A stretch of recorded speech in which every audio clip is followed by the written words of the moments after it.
Welcome to the Local Marketing Source Weekly Update, brought to you by localmarketingsource.com. This update is taken from the Local Marketing Source Professional Development Program for local marketers. This week's Local Marketing Update is brought to you by Scott Gallagher.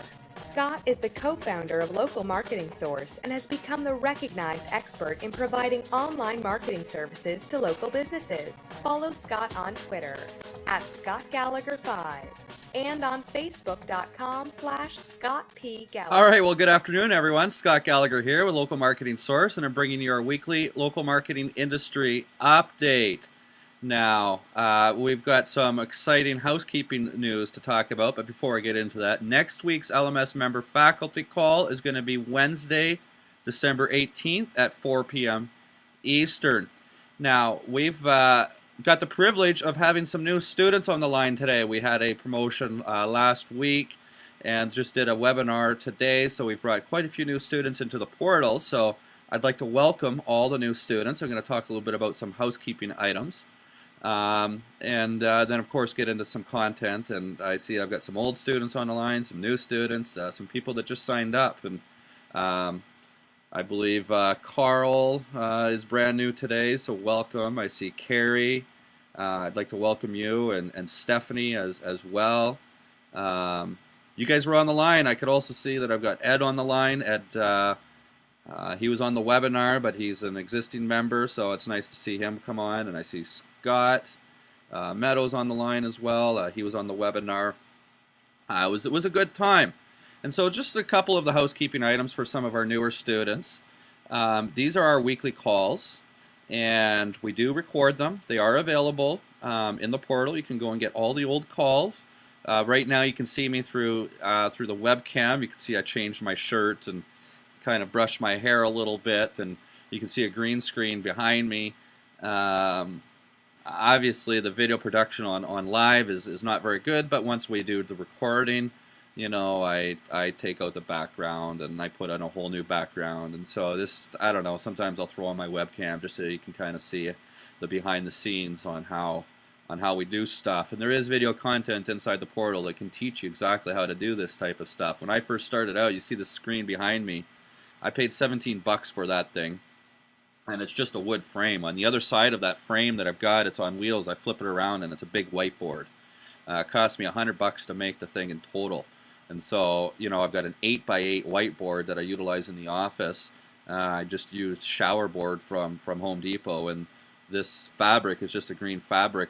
Well, it's worked so well over the years. I've had this thing for 5 or 6 years now. There's no point in replacing it. I don't need to buy a $300-400 green screen when you know what you're doing and whatnot. And so it's just you know, you'll be able to learn some of that stuff. Now, during these member calls, you've got the ability to ask questions. I can share my desktop. One thing that I really like to do is when you're struggling with certain customers, we can go in and get to that. You can ask a question by raising your hand. I do prefer to talk if you don't mind getting on the line, but you can always type your question in, and I will get to that as well. I handle questions at the end of the call, but anytime that you got questions as we go through it, just raise your hand up or type in your question. And then what I do is I spend 2 minutes to tell you what we're going to talk about this week, and then I talk about it. And so on that note, well, some of the sections that we talk about, I'll tell you that. I have what I call the weekly update overview. Those are just what's happened this week in the SEO industry, who's saying what, you know, just different opinions. I tend to go on rants sometimes about it. That's what a lot of students tend to like about me, is that you know, these calls, nothing is scripted. I share my opinions, and sometimes people don't agree with it, and sometimes they do. And then I get into weekly tips. I got one weekly tip for a local business and one weekly tip for an internet marketing agency. I discuss what's going on inside the member Facebook group. We've been pretty active in the Facebook group this week, and I've just introduced a new section to these calls called What's Working Now in My Agency. So for this week's overview, well, you know, last week I made an announcement, 2 weeks ago I made an announcement that Google has finally gotten their databases together into one. Last week I discussed a really big leverage point of being able to remove duplicate listings through Google's Map Maker. I don't know how long that's going to last. Usually it's taken 2, 3, 4, 5 weeks to get listings removed and whatnot. It's a real pain in the ass, and but utilizing Google's Map Maker, really you can leverage that. So if you're having any problems, to jump on that. But this week I'm going to talk about some of the quirks that are coming up, some of the new quirks that are coming up in the Google review system. Also going to talk about Mr. Matt Cutts. He likes to say a lot. He's been coming on the air a lot more. And Matt Cutts is talking about guest blogging, how to do it properly, how not to do it properly, and how spam is on the rise. Moz, M-O-Z, formerly SEO Moz, has launched a new tool called a feature graph. We're going to talk about this tool and where you can get it and what it's used for. Something else that Matt Cutts has come out and said, link spamming for Google and for a specific period of time. We're going to talk about the Disavow tool and how to utilize that Disavow tool for link spamming that's been going on for quite some time. And then Google has just released in the Webmaster a checklist and videos for mobile sites. So I'll introduce you to that as well. All right, I got somebody that's got a hand up. That means I'm going to be able to speak to them. I like that. We'll get to you, Tyler. Tyler Lee. Tyler, you weren't on when I welcomed some new students, and I'm going to assume that you're a new student. I don't recognize your name, but I try to do my best with names and get to know every one of you guys and whatnot. So I look forward to having a little conversation, Tyler. But this week for a local business tip, I'm going to talk about a testimonial video. I know that some of you were on the webinar. We talked a little bit about that, but you're going to get the value from the agency tip this week. And I'm going to introduce the 5 different videos. Remember, I'd mentioned 5 different videos. I don't think I had said those videos.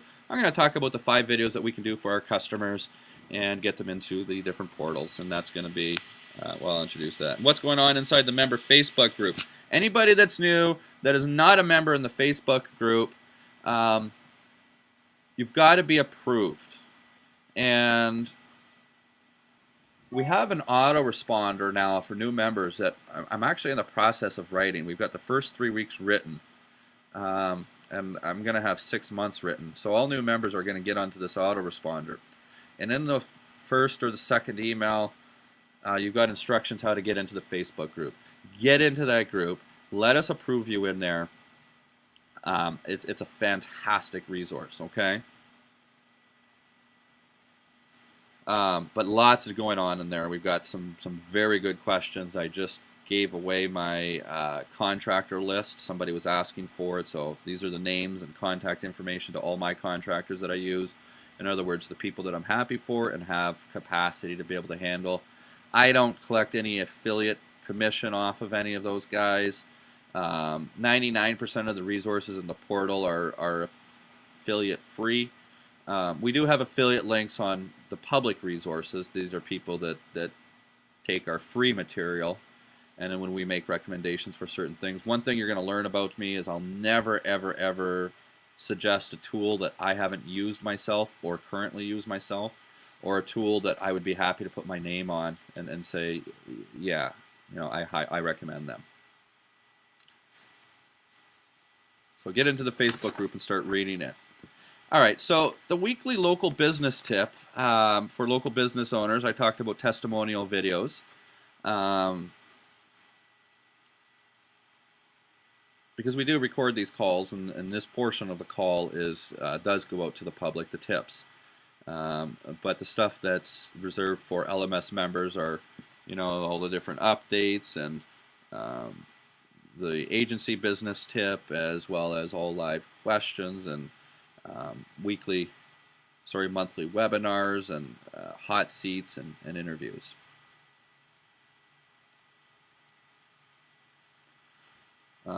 Just before I move forward, Ed just typed something that says, "Where's the contractor list?" It's in the member group. Show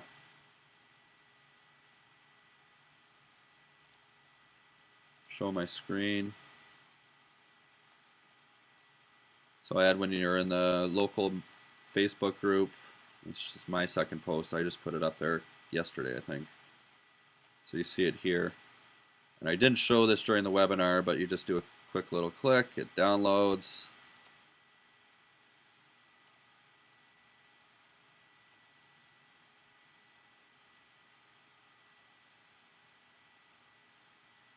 And it's just a simple little list, you know.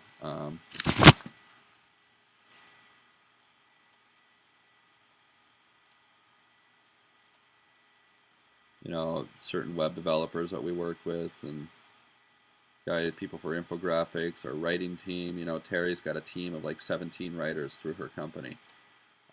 Very, very good prices. I've even got a project manager I've got a few different project managers, but this guy here, he just bought a house. He's one of my best. He's available for extra contract work. If you wanted to hire him, he's not cheap though. He's $20 an hour. I'm happy to pay him $20 an hour. Trust me. I pay all my project managers that much. So you can go and get that. Testimonial videos.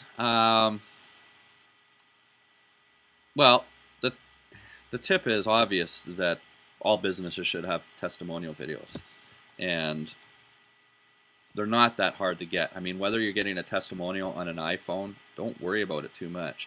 There's a couple of things that you could learn about video. I mean, the two most important aspects of video are audio and lighting. So if you've got good lighting and a good place for audio, that helps out immensely.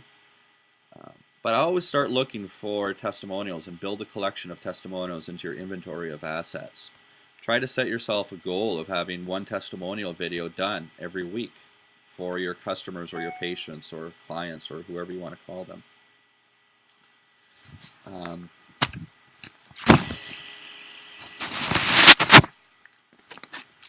But I can't emphasize the importance of testimonials. And when you get your testimonial video, you make sure that you wrap it in what we call HTML markup or H review. I did not talk about this one on the public webinar, so I'm just going to quickly show you guys, because I know the content is available in there, but I just want to emphasize the importance of this.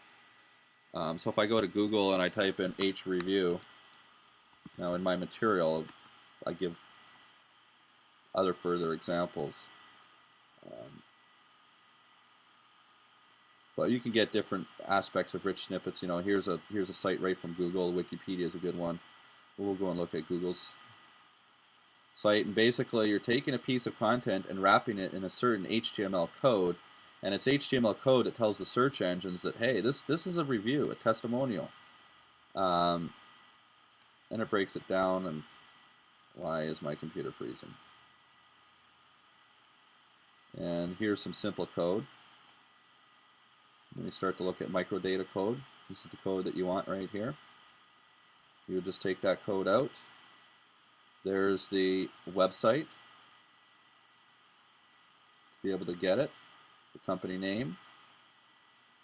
The image that you want to show, or the video, the photo or video.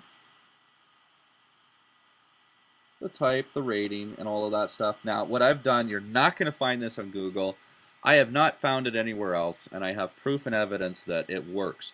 We add another line of code in the top and the bottom. You're going to find this in the LMS portal, and it's going to teach you how to link all of this to a legitimate social profile, i.e. a Facebook or a LinkedIn profile. And then, if possible, once you've linked it to the profile, you get the owner of that profile, so that's the person leaving the review, to ping back and post on their timeline or whatnot in LinkedIn saying, hey, I just did a review for this company because I like them. And now what you've done is you've tied the gap and you've given a tremendous amount of authority to that review, and it's going to show up. All right, so a weekly update. Google reviews, you know, there's a couple of quirks that have come out recently that have been announced. But this is with the new rollout of the Places Review Monitoring System, if you haven't had a chance to get in. But, you know, anything new that Google rolls out, there's going to be some quirks. And people are coming back and saying that there's been a decline on the review count in the main search results. In other words, the numbers have gone down 65 to 58 in an example, and 64 to 62. So you're seeing, I don't know, a 3 to 5% drop in reviews. And that's likely to the fact that at the same time that Google rolled out their rolled out their single data. We'll call it a unibase. Let's call it a unibase, unidatabase. I don't know. Pulling stuff out of the air. And one thing that people don't recognize with Google is they roll out over 500 updates a year, algorithmic updates. They make an announcement of roughly 12, one a month. You know, and we saw 3 major updates last year, or in the last couple of years, with Panda, Hummingbird, and Penguin. But this is likely an update at the same time to their review algorithm, their filter.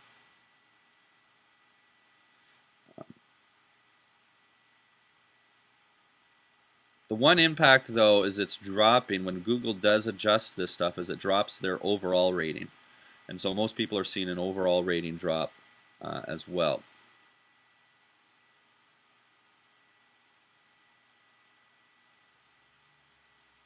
But that's about all that's being reported right now is some of the quirks in the updates. I'm sure next week we'll have some others as well.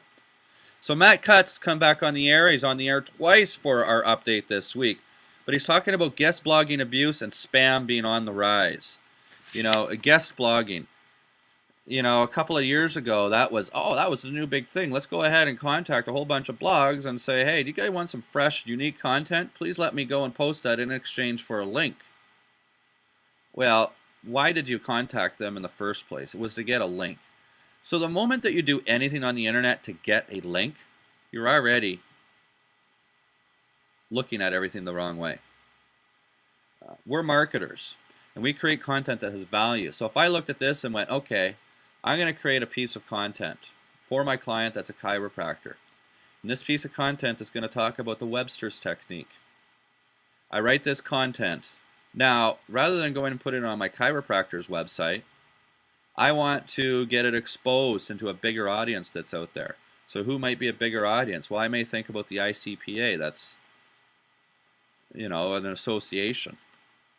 So I may take my content and send it to the ICPA and say, hey man, you know, we wrote this piece. We want more moms to see this. You've got some good exposure. Do you mind publishing it? Boom, they publish it. They might put a link. They might not put a link. I don't know. I don't really care. I'm not after the link, but I create a piece of content that was relevant for the audience that I'm working with, the persona or the avatar that I'm working with, and then I seek out sources that are relevant to that persona and that audience to get the exposure. So it's still guest blogging, right? But it's looking at guest blogging in a different way. Now the fact that Matt Cutts has come out and talked about guest blogging as a black hat strategy, it's very clear that they're starting to look at the authority behind that. And one of the things that they're most likely going to be looking at is the specific anchor text that's being used. Anchor text we disclosed several times over the last couple of years, and more predominantly in the last few weeks, is a time in the past. Don't worry about anchor text at all. And in fact, forget about anchor text wholeheartedly. I assure you, take my word on this. Forget about anchor text. Don't worry about it. Having a link is important. And 9 times out of 10, you're going to get links. The authors are going to get links regardless. If you can't get a link, you can have a citation, a web reference. All right, so Moz has launched a new tool called the Feature Graph. In short, it shows you how often a specific feature is going to be found in the Google search results. I read that at first. I got a little bit confused, but let me further explain. And number 2, it lets you see the search results that show those features on the live Google search results page. Now, you can take some of Google's features, like their AdWords, or their knowledge graph, or their review system, or a feature of authorship, site links, you know, videos, news, images. These are all features of Google. And so this Moz tool is ultimately going to allow you to plot the change in time in features that are showing for specific keywords. And then it shows related searches that should trigger similar behavior for within that industry. It's something that could be pretty valuable. I haven't gone and played with the tool yet. It was just released yesterday. As a matter of fact, I don't even know if that's a free tool from Moz or if it's a paid tool. I do have a paid account from them, so I'll go and check it out. But Moz is a good organization. So Matt Cutts has also come out and said, link spamming. Link spamming Google for a specific time period? Or have you been link spamming Google for a specific time period? Then mass disavow those links. You remember what Matt said a year ago when the Disavow tool came out? He said, use it as sparingly as possible. And now it's quite the opposite. Now it's mass disavow those links. Well, what can I speculate about that with Google? Maybe Google's got some confidence in the fact that it's being used and probably being used properly. I know that the SEO community is very timid, very scared about abusing that tool. Not a lot of people make attempt to abuse it.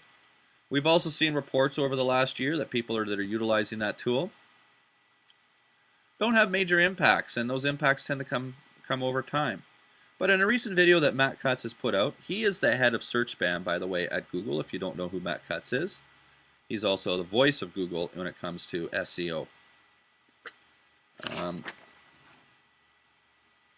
But we can identify, and we know what are some of the bad links. I mean, I've come across people that have 40,000 bad links on their site that is ultimately hurting them. Back in the day of some of these strategies, article marketing strategies that you learn from companies like StomperNet, just, I mean, they're bogus. You've got to have all those links removed. So he also says, don't try to disavow them with a single link at a time. Use the domain level disavow option and learn how that works. Google has launched a checklist and videos found in Google Webmaster tools. It's their official mobile Webmaster checklist. So this is a checklist that you can go through for your customers or your business to ensure that the sites are mobile compliant. Go and check it out. Just do a Google search to find a link for mobile Webmaster checklist. Put Google in front of it too. All right, guys, I'm just going to take 30 seconds here, and then I'm going to come back and talk about the local internet marketing agency tip. Well, thanks for watching the Local Marketing Industry Update. We've got these things coming out every single week, so if you liked with what you heard, just click the button right above me right here to subscribe to our channel. If you'd like to get a little bit more, right over here, go check out localmarketingsource.com. We've got free reports that you can grab. You can even register for a free marketing course to get in and see the portal. Or just go ahead and follow us on some of the social channels. We'll be around. Until next time.